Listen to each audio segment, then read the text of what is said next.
Hello dear students, last class में हम plastid की बात कर रहे थे और प्लास्टिड में हमने डिफरेंट टाइप के प्लास्टिड की बात हम कर चुके थे और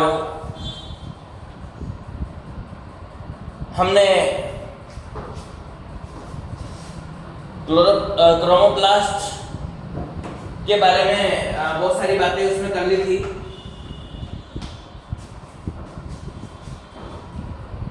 साथ ही ल्यूकोप्लास्ट के बारे में भी आपने बहुत सारी बातें कर ली थी। ल्यूकोप्लास्ट और क्लोरोप्लास्ट की पूरी जानकारी आपको मिल चुकी है।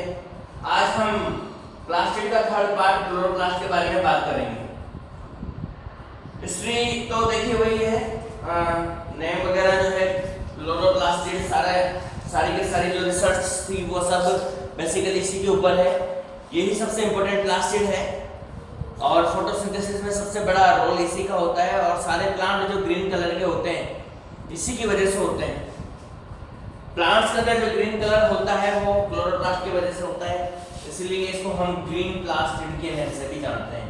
तो ग्रीन प्लास्टिड जो कहा जाता है क्लोरोप्लास्ट को कहा जाता है और यही सबसे ज़्यादा अबंडेंट प्लास्टिड है जो कि नेचर के अंदर प्रेजेंट होता है। नॉर्मली प्लांट के अंदर 20 to 40 प्लांट सेल के अंदर ये प्रेजेंट होता है, सभी सेल के अंदर नहीं होता है। स्पेशली लीव्स की जो सेल्स होती है उनके अंदर ये दिखाई देता है।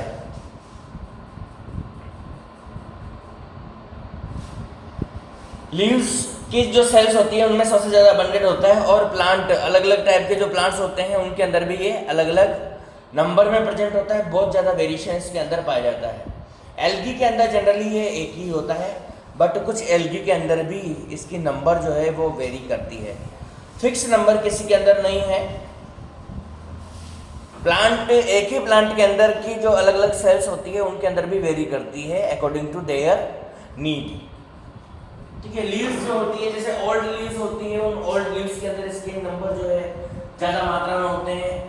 जो न्यू लीव्स होती है उनके अंदर इसके नंबर कम मात्रा में होते हैं।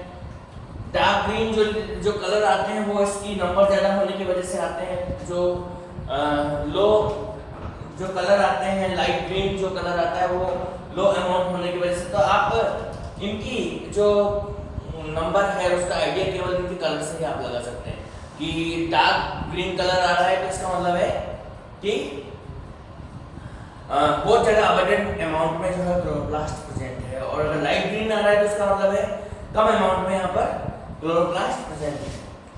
तो स्टूडेंट्स अब इसकी आगे बात करते हैं इसकी शेप की। शेप जो है अलग अलग के अंदर जो है अलग अलग टाइप की होती है। जनरली प्लांट के अंदर डिस्क शेप की होती है। ज़्यादा प्लांट में जो देखी जाती है वो डिस्क शेप में ये नजर आती है। डिस्क की जैसा ये मैंने ये डायग्राम बना रखा है वो इसी शेप में होते हैं और ये मेनली मोस्ट अबंडेंट जो स्ट्रक्चर होती है यही होती है और इसी की स्ट्रक्चर हम पढ़ने वाले हैं डिस्क शेप वाली की। कुछ के अंदर ये कप शेप में भी होता है, जैसे क्लेमाइडोमोनास के अंदर इसकी स्ट्रक्चर जो होती है कप शेप की होती है। स्पाइरल शेप होती है स्पाइरोगायरा के अंदर, स्पाइरल शेप की होती है। इसके अलावा भी और भी जो होते हैं उनके अंदर अलग अलग शेप की ये पाई जाती है।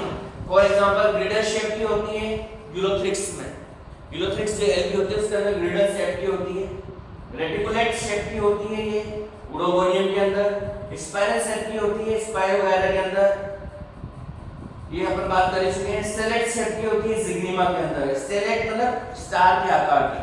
तो स्टूडेंट्स अलग अलग शेप की ये पाई जाती है, ठीक है, बट शेप से कोई ज्यादा विशेष इफेक्ट पड़ता नहीं है। बेसिकली अपन बात करते हैं इसकी स्ट्रक्चर की कि स्ट्रक्चर क्या होता है। इसके स्ट्रक्चर में क्या होता है, सभी की स्ट्रक्चर लगभग एक जैसी होती है। आउटर मॉर्फोलॉजी डिफरेंट हो सकती है, इनकी शेप अलग अलग हो सकती है, बट इंटरनल स्ट्रक्चर इनकी सबकी एक जैसी होती है। स्ट्रक्चर की बात करें तो double membrane bounded cell organelle ये होता है।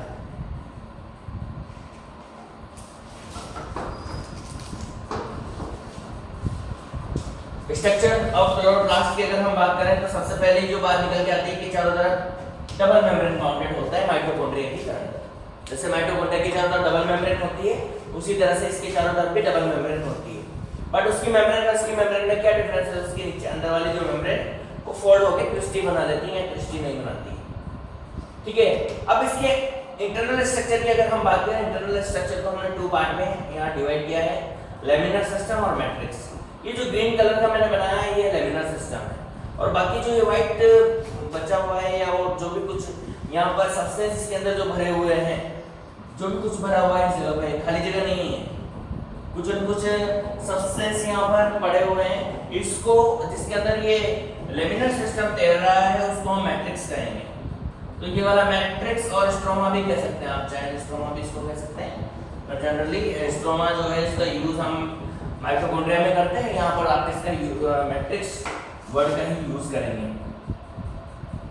तो ये वाला एरिया मैट्रिक्स होता है और ये वाला जो है लेमिनर सिस्टम होता है। अब हम पहले बात करते हैं इसके लेमिनर सिस्टम की। लेमिनर सिस्टम किससे बना होता है? देखिए, लेमिनर सिस्टम की जो यूनिट होती है वह थाइलेकोइड्स होती है, और थाइलेकोइड्स एक के ऊपर एक जो है अरेंज हो जाती है, और अरेंज होकर एक ढेर बना लेती है, एक गुच्छा सा बन जाता है। जैसे कॉइन्स, आपको बहुत सारे कॉइन दे दूं मैं, और उन कॉइन को आप एक के ऊपर एक इस तरह से रख दीजिए, तो जो स्ट्रक्चर आपके नजर आएगी वो स्ट्रक्चर जो है उसको हम ग्रेना के नेम से जानेंगे। इस स्ट्रक्चर को ग्रेना कहा जाएगा। और ये जो ग्रेना बनाने वाले स्ट्रक्चर होते हैं इसको थाइलेकोइड्स कहेंगे। कहने का मतलब थाइलेकोइड्स मिलकर क्या बनाएंगे? ग्रेना बनाएंगे। बहुत सारे थाइलेकोइड्स एक के ऊपर एक अरेंज होती है, और अरेंज होकर और क्या बनाएगी? ग्रेना बनाएगी। और ये ग्रेना, ये सारे, ये भी ग्रेना, ये पूरा ग्रेना है, ये ग्रेना है, ये ग्रेना है, ये सारा ग्रेना। ग्रेना आपस में अटैच होते हैं, कुछ स्पेशल इस तरह की स्ट्रक्चर यहाँ पर होती है जिनको हम इंटरग्रेनम कहते हैं। तो स्टूडेंट्स इसको हम ग्रेना कहेंगे, और इनको जो जोड़ने वाली जो स्ट्रक्चर है उसको हम इंटरग्रेनम के नेम से जानेंगे। तो ये इंटरग्रेनम होता है। एक ग्रेना को दूसरे ग्रेना से जोड़ने वाली जो एक पट्टी सी होती है उसको इंटरग्रेनम कहते हैं। देन थाइलेकोइड्स से मिलकर ग्रेना बनता है, और ग्रेना और इंटरग्रेनम मिलकर लेमिनर सिस्टम बनाते हैं। एंड लेमिनर सिस्टम के अंदर क्या होता है? ग्रेना होते हैं, ग्रेना आपस में जुड़े होते हैं इंटरग्रेना से, और ग्रेना किसके बने होते हैं? थाइलेकोइड्स के बने होते हैं। अब हम बात करते हैं थाइलेकोइड की। थाइलेकोइड होता क्या है? थाइलेकोइड की अगर आप बात करें तो थाइलेकोइड इस तरह से स्ट्रक्चर होती है, और इसके ऊपर जो है स्पेशल टाइप की स्ट्रक्चर, इसके स्पेशल टाइप की स्ट्रक्चर इसके ऊपर जो है जुड़ी हुई रहती है।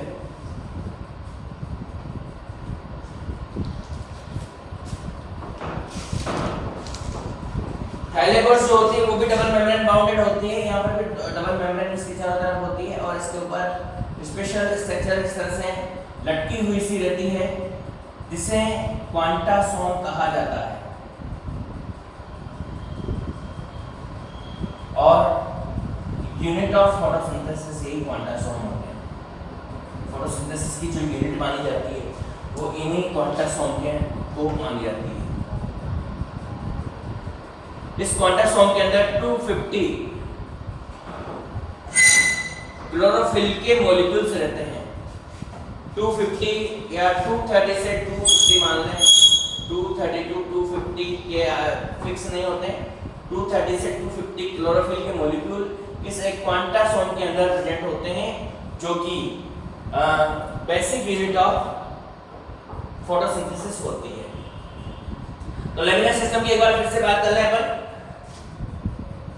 थाइलेकोइड ये वाला जो हिस्सा होता है लेमिनर सिस्टम, जो ग्रेन वाला है, किससे मिलकर बना होता है? ग्रेना से। ग्रेना किससे मिलकर बने होते हैं? थाइलेकोइड से, और आपस में जुड़े होते हैं इंटरग्रेनम से। थाइलेकोइड जो होती है वो डबल मेम्ब्रेन बाउंडेड स्ट्रक्चर होती है जिसके अंदर क्वांटासोम्स होते हैं। क्या होते हैं? क्वांटासोम। और हर क्वांटासोम के अंदर क्लोरोफिल के मॉलिक्यूल होते हैं जो फोटोसिंथेसिस का काम करते हैं। अब बात करते हैं दूसरा मैट्रिक्स की।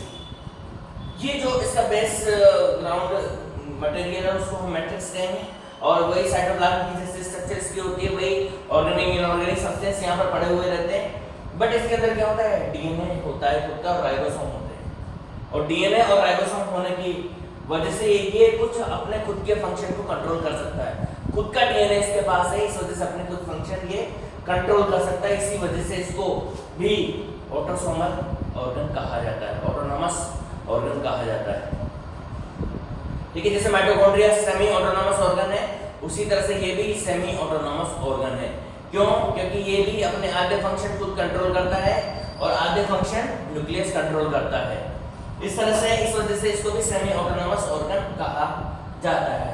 तो स्टूडेंट्स, ये है इसकी स्ट्रक्चर। फंक्शन की अगर हम बात करें तो फंक्शन आपको पता है, इसे फोटोसिंथेसिस का मेन इसका फंक्शन होता है।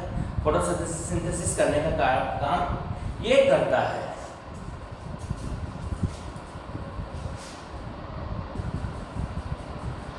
तो स्टूडेंट्स, मेन फंक्शन जो है इसका फोटोसिंथेसिस है, और फोटोसिंथेसिस की वजह से ही सारे फंक्शन ये कंप्लीट करता है। और भी जो फंक्शन है इसमें balancing of O2 and CO2 वो भी इसी का ही है, और chloroplast can change in chromoplast, chromoplast में चेंज हो सकता है, and it can store food, वो भी ये कर सकता है। ठीक है, इसके अलावा विटामिन के एंड ई का रिच सोर्स माना जाता है इसको। तो ये भी इसका मेन फंक्शन है कि के एंड ई को भी स्टोर करने का काम करता है। ठीक है, कुछ समय के लिए अगर प्लांट को या इसको हम अगर डार्क में रख देते हैं तो फिर ये डिफरेंट टाइप के हीलियोप्लास्ट के अंदर कन्वर्ट हो जाता है, एमाइलोप्लास्ट के अंदर कन्वर्ट हो जाता है, और वहाँ फूड स्टोरेज का काम करता है। तो मेन फंक्शन तो इसका फोटोसिंथेसिस है इसे, और फोटोसिंथेसिस की वजह से O2 और CO2 का क्या करता है, बैलेंस करने का काम करता है।